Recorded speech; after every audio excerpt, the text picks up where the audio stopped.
Hello beautiful people, how's it going? I'm back with another video, and today we're going to be talking about episode 3 of Game of Thrones season 8 entitled The Long Night. Yeah, that's what it's called. I was going to say the Battle of Winterfell, but it's not the Battle of Winterfell. I'm really surprised. They keep telling us that the episodes are going to be named something and then get named something else, but you know what? I don't think it matters when you literally show us the greatest episode of Game of Thrones of all time. I said it. Because we're beautiful. Future. Whatever. My regular niffler. Battle of the Bastards, The Winds of Winter, Hardhome, all of these episodes that you can just throw out the window now that we've gotten this. Wow, what an episode. Before I start, I would like to say spoiler alert, because I'm not really going to be doing this in any order. I have I have put all of my favorite scenes in order. However, I could jump back and forth just depending on how I feel, because this episode really did... I mean, wow. Maybe it's because the last episode was so good and really gave us all of those emotional beats that now that we're experiencing the real action and the real quality of cinema. It's not even television anymore. It's cinematic. It's excellent. I am just floored. This episode was phenomenal. I want to watch it again tonight. I'm most likely gonna watch it again tonight. It is really something. I was very impressed. Oh wow, from start to finish. Anyways, I just wanted to just really get into it because I don't want this video obviously to be too long, but again, I want to talk freely. So, one thing I would like to mention before I did start talking about scenes, this episode carried a huge theme of fulfilling your purpose, or a person is life ending once they fulfill a purpose, and I really like that. There have been so many questions that were answered that throughout the entire show you've been wondering about, and in this episode you got those answers. For example, why was Beric resurrected that many times? Turns out he actually has a very good reason to do so because of his purpose under the Lord of Light or whatever, and so is Melisandre, and also the Hound, and just everyone related to Arya Stark. Wow. Anyways, first scene, Melisandre shows up and lights all of the Dothraki soldiers' swords aflame, and it was amazing. So the battlement is set. We're all waiting for the White Walkers to come, and Melisandre comes in, pulling through with that Lord of Light. No, we only have one Lord here. And he's Allah. Anyways, pulling through with the power of the Lord of Light, and she basically gives everyone a sense of hope, and that was a very interesting scene that was matched very well with the score, which was just phenomenal in this episode, especially in the last couple of scenes when the piano was playing and everything was muted. It was just, wow, it was great. First attack, the Dothraki go straight into the White Walkers, and they basically, because their swords are aflame, they just go in, and it's really exciting until they actually join with the White Walkers and the flames die out and they just stop in their tracks, and it's amazing because you get to see what a war would look like from the outside perspective, because obviously Jon and Dany are up on a hill because they've taken the dragons to go find the Night King, which is an interesting choice, but again, you did get to see Jon go back down and fight the Night King himself, so it was okay at the end of it.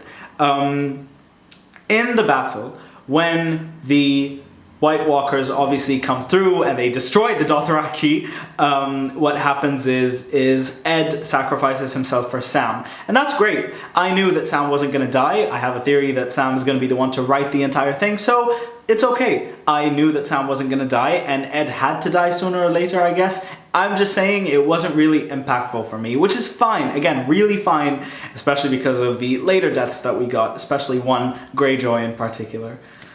I was really upset. I was really upset.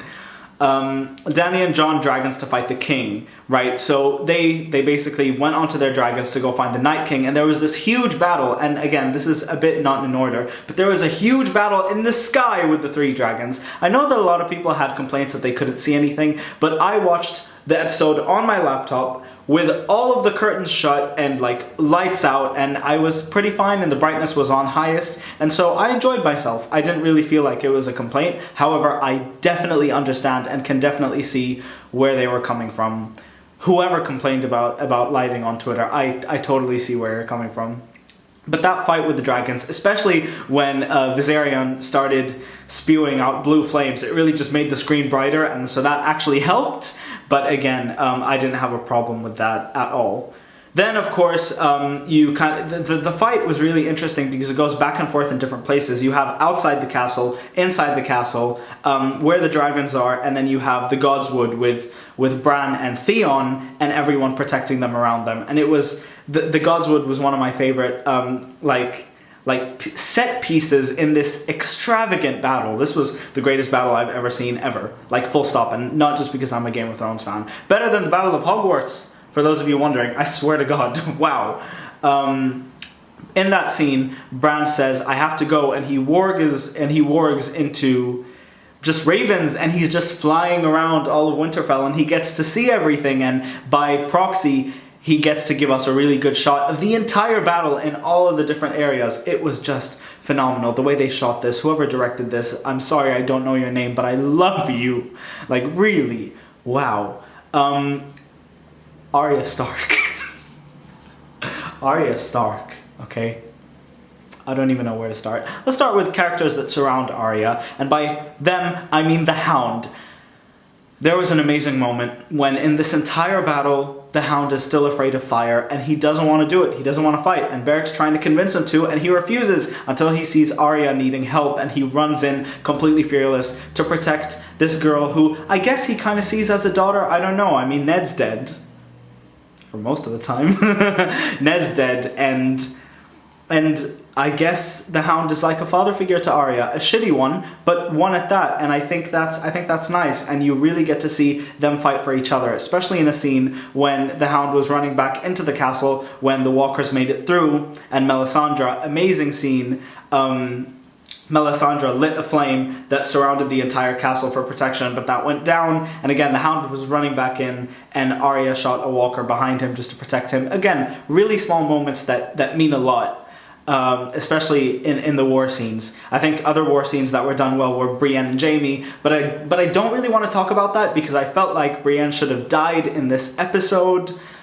I really feel like there's nowhere else for her character to go. Jaime isn't a loving character, and he's most likely going to die by the end, so I just don't understand why they kept her alive, especially since the body count was 6 and it could have been much more. We did have time for another death, preferably a more significant character's death. We had time for it, but we didn't get, and so I don't really want to talk about them too, because that's my only flaw with the episode. And I'm happy that they're alive, but I just feel like something more substantial should have come out of this entire battle, even though it was extraordinary and it was excellent.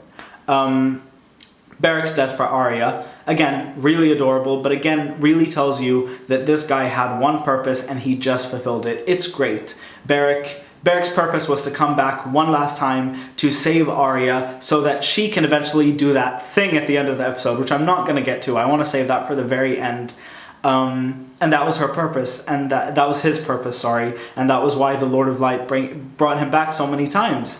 It's great, because Melisandre does say that when Arya sees Melisandre, and here we have the best scene, not only in this episode, but to me, just because I support Arya so much, and I love Arya's character so much, and Maisie Williams is so hot, just everything about Arya Stark. So when you call back a moment, like all the way back to season 1, it was just amazing. So Melisandre says to Arya after they reunite that, you know what, you have something to do. Blue eyes, brown eyes, green eyes, whatever, and Arya is wounded and she's scared. But Melisandre says to her, she looks right at her and she says, what do we say to the god of death?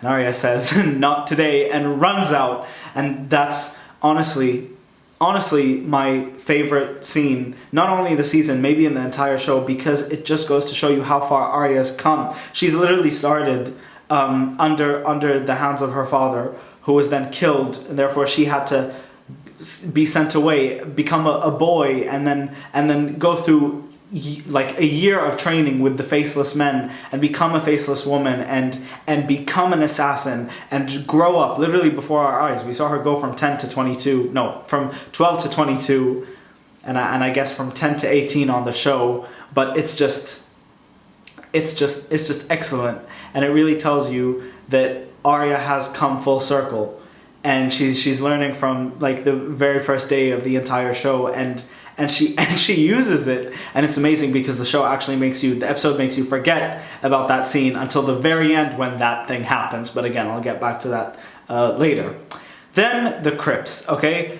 I am so happy that Gilly is still alive because I would have been so upset if she died. Then quite briefly, Sansa and Tyrion had an amazing moment where Tyrion says, maybe we should have stayed married, and Sansa says, you were the best of them. And that, again, another scene that I really enjoyed because poor Tyrion, like the guy gets so much hate, and I, again, love his character very much. I really resonate with Tyrion, and I just hope he's happy, and so I'm glad he's alive, and Sansa's alive too. Now, for the big scene in the Godswood when Theon knows that he's gonna die, and he looks at Bran, and Bran wargs back into himself, and he says, "You are a good man, thank you," because of course Bran knows what's about to happen, and Theon just turns around and, oh crap, the Night King is there. And by the way, this is after the Night King has resurrected the entire army of the dead.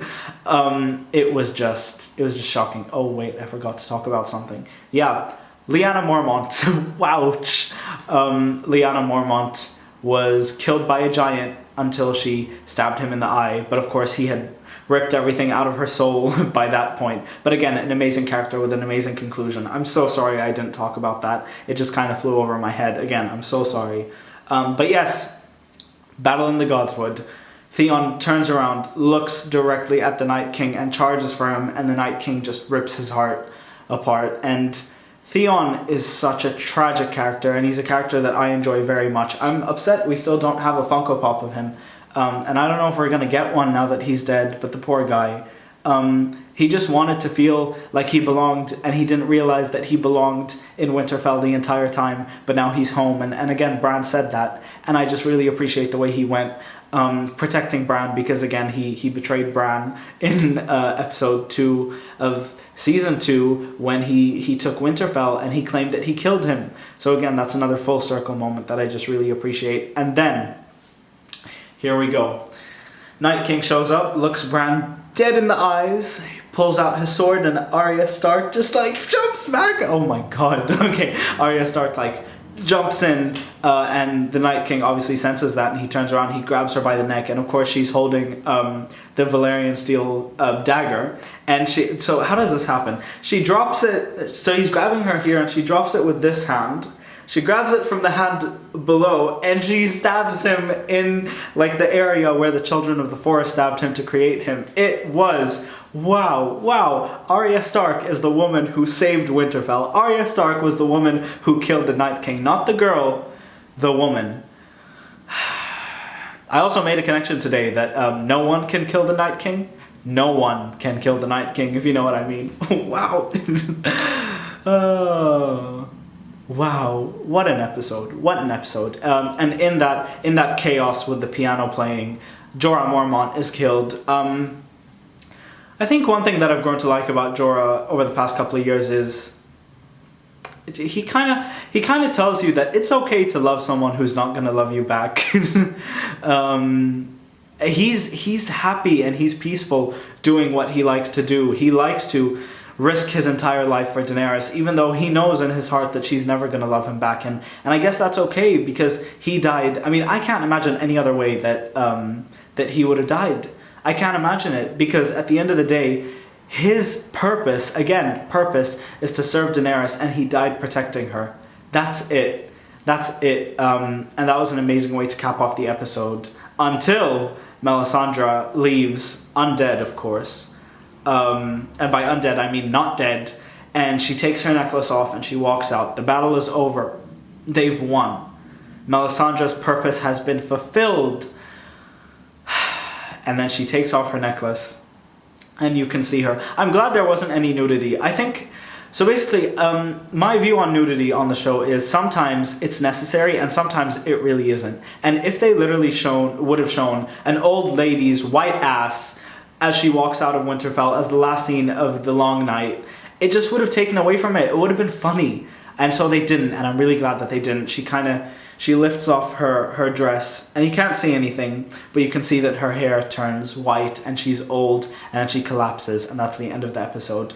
Melisandre's death, Theon's death, Jorah's death, Lyanna's death, Beric's death, and Ed's death are the deaths we got. Brienne didn't die, which I guess is fine, at least they're alive, but again, The stakes were very high and the casualties didn't add up. That's my only complaint. This is the best episode of Game of Thrones ever. Full stop. There is nothing better than this, and I don't know how they're going to top it. But again, if I did have one complaint, which is not a bad thing, but if I did have one complaint, I just don't understand how no one else died. No one major died. I understand that so many... They're basically like third level characters that all died. No one even on second tier, not even Sansa, even though if Sansa were to die in the crypts, I would have been pissed. Really pissed. But yeah, I love Game of Thrones. Wow. And I love Arya Stark. I love Arya Stark. I might as well just make a video on how great Arya Stark is. Wow. Wow. But anyways, thank you guys so much for listening in. If you made it this far, thank you so much for wanting to listen to what I have to say about the episode. If you enjoyed this video, please leave me a like and a comment down below. And subscribe to my channel to see a lot more Harry Potter and Game of Thrones content, I guess. I mean, this is my third video on GOT in the past 3 weeks. So I don't know. We'll find out. Bye, guys.